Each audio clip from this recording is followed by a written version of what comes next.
This is the Masterhitch Tree Shear.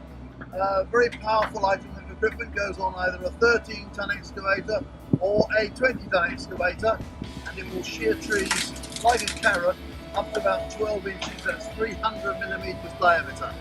And you can also use it for handling the trees, because once it's sheared the tree, the actual tree shear clamps it so it doesn't fall out.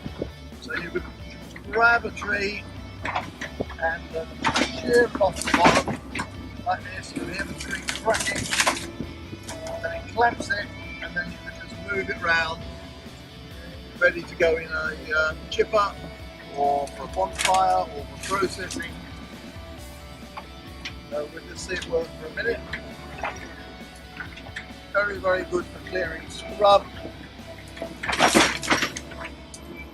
and trees up to 12 inches diameter.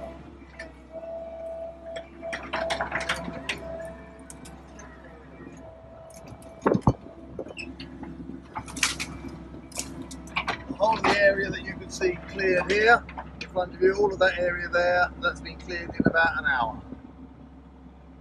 So this is about the biggest tree I can find around here, which is this one. That's a good 12 inches, if not a bit bigger in diameter. So we'll just shear the tree off so you can see how it works. Shears the tree like a carrot, handles it, grapples it really well, no matter how tall the tree is.